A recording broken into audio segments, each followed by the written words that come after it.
They had to go put points in. Oh, okay. Oh, okay. I was gonna say. Okay. Stay tuned for Airgun Detectives.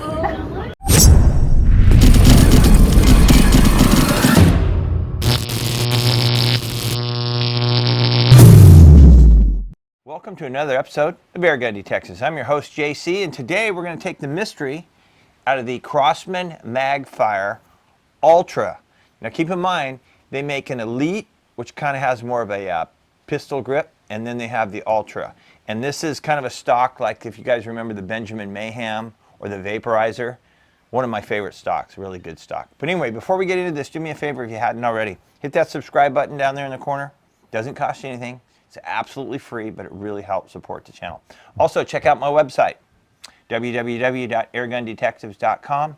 On that site, I've got the Generation 2 bipods that you can see I actually put on this rifle right here. I also have hats, t-shirts. I got a few of the silhouette targets left, so grab some of those while they're still available. They're really pretty cool targets, and they're much better than the competitors. Also, some of my inventory. I keep putting some of my inventory up there. You just never can tell what shows up, so it doesn't last long, so check that out. All right, let's get back to the subject on hand, which is our Mag-Fire Ultra. It's solid stock, solid enough to put the bipods on, which is really nice. Okay, so this comes in both 22 caliber and .177. We're going to be testing the 22 caliber today. And what is this? This is Crosman's version of the multi-shot Breakbarrel. So it actually has a 10-round magazine. It's a pretty cool magazine. It's very easy to load. So there's a 10-round magazine that goes right in here. Just snaps in that easy. You're good to go. So you get 12 rounds out of .177 and 10 rounds out of the 22. This has their nitro gas piston, which is pretty common in most of their break barrels. This also offers their what they call their quiet fire suppression, and it's to try to make it backyard friendly. We'll let you know how that performs as far as that goes. This also has open sights. You've got open sights here, completely adjustable for windage and elevation. So those use like open sights, you're good to go. It does have a Picatinny rail. It does come with a 3x9x40 adjustable objective scope. So that's pretty cool. The overall gun, a little heavy, it's about 9 pounds, but it's very, very solid, about 9 pounds. It's 45.5 inches long, and they do give you a 15-inch barrel with that. So they're claiming that this will shoot 975 feet per second with an alloy pellet. Well, we're going to test it out, and we'll give you the truth of what it really, what the true performance is. So anyway, let's go out and test this. Oh, one other thing. This does have their clean break trigger, which is actually a pretty decent trigger. But I got a little surprise for you guys at the end in regard to the trigger. So we'll get into that when we wrap this thing up. But let's go on. Let's go out there. Let's test this thing, and then we'll come back and talk about it. So stay tuned for the next segment. Let's test our Crosman Mag-Fire Ultra here for some velocity. What we're going to start out with is these H&N greens. You're a 13 grain pellet. We'll shoot 5 shots. We'll average it out, show you with foot-pounds of energy, and then I'm going to tell you how it did with one other pellet. So, like I said, 5 shots. Shot number 1. 747. Shot number 2.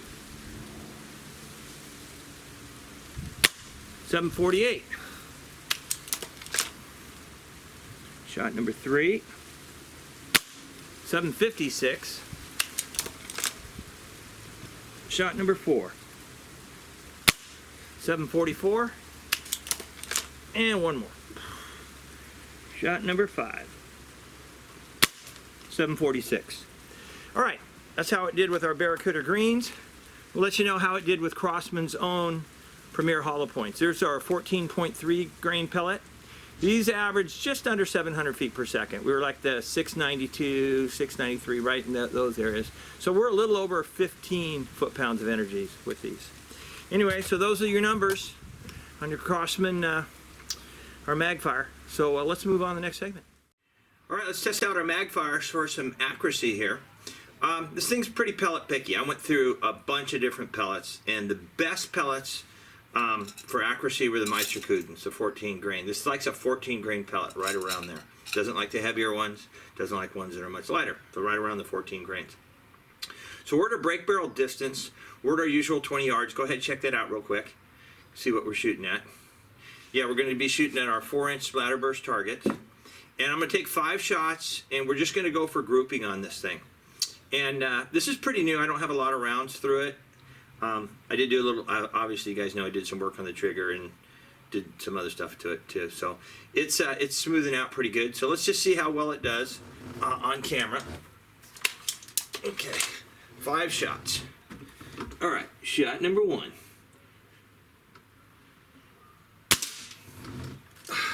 Not bad, just out of the red. Yeah, it actually kind of nicked it. All right. And shot number 2. All right. Shot number 3.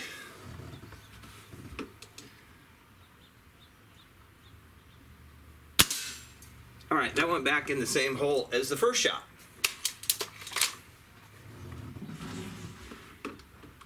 Shot number 4. And one more. Shot number 5.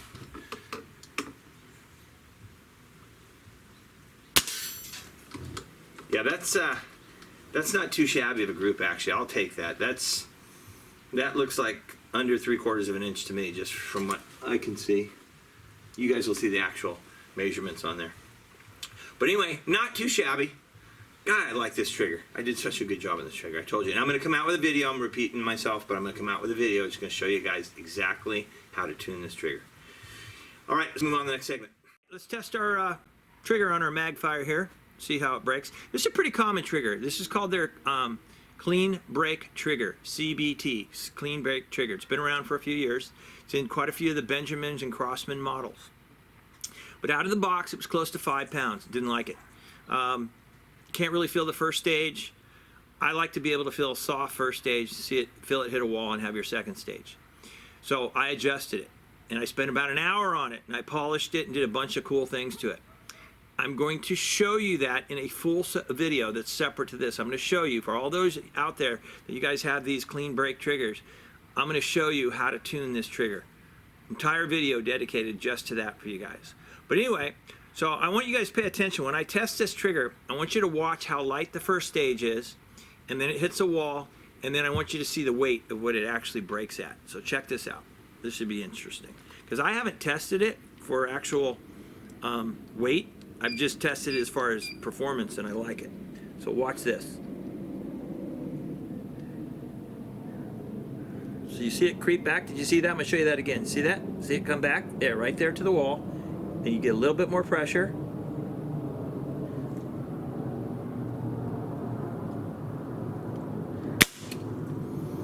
And it breaks at 1 pound, 8.8 ounces. 1 pound, 8.8 ounces. I have to tell you, I would call it equivalent to a match grade type trigger now. And it's not that difficult to do. Like I said, it's going to take about an hour, a little bit of elbow grease, but I'm going to show you a full video on how to do this. That'll be coming out probably in a few weeks or so. All right, let's move on to the next segment. All right, let's test our Mag-Fire at a little distance here. We're our usual plinking distance, our plinking range, a little bit uphill, but it's about 40 yards. We're just going to shoot a few objects up there. We're going to go ahead and shoot the RWS Super Hollow Points. The 2 best pellets in this were the RWS Meisterkugelns and then the Super Hollow Points. They're both around a 14 grain pellet. So go ahead and take a look real quick what we're shooting at. We've got a shotgun shell there. We've obviously got a Meisterkugeln tin there. There's a large ram there, a couple of legs. So let's just see how well we do. We'll start from the right side with the small shotgun shell. We'll work our way to the left. And like I said before, you're not going to win an accuracy contest with this, but we should do all right. All right, let's start with the shotgun shell.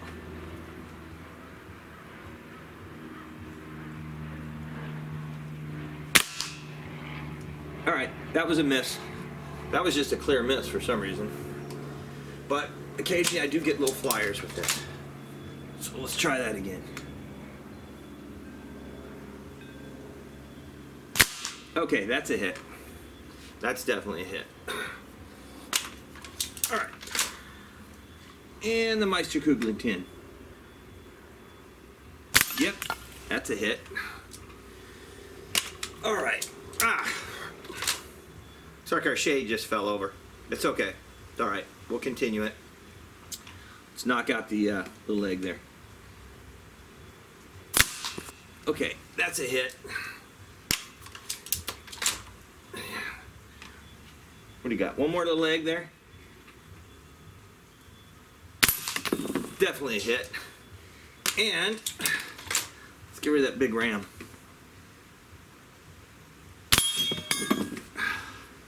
Definitely a hit.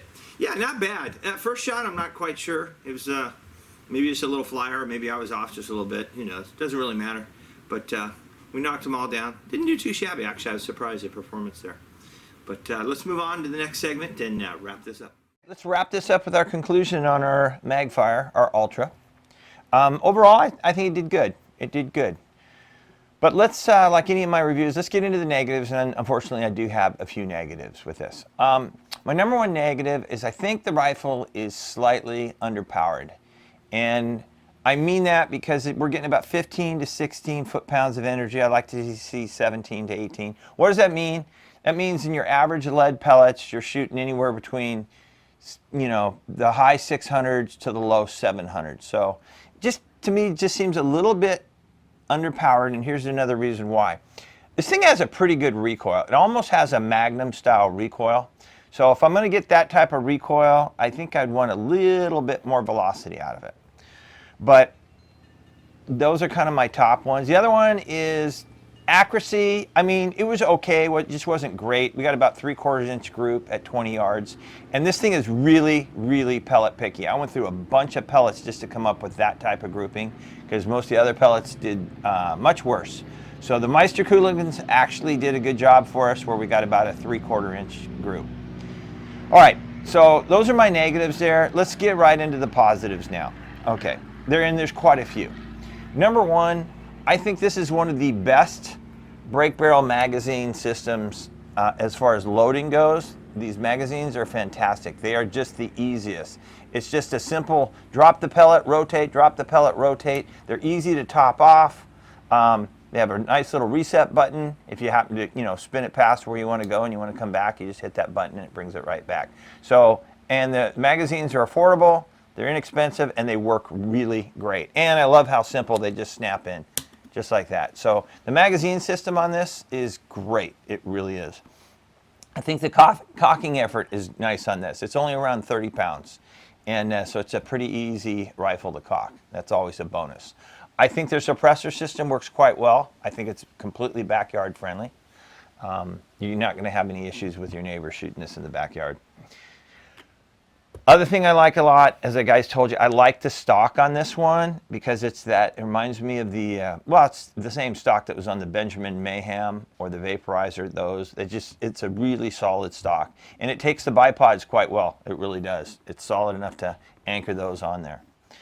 Other thing I like is this clean brake trigger. And here's what I'm going to do for you guys. And I mentioned this when I was doing the trigger testing. I've also got a video coming out specifically on how to tune the clean brake triggers.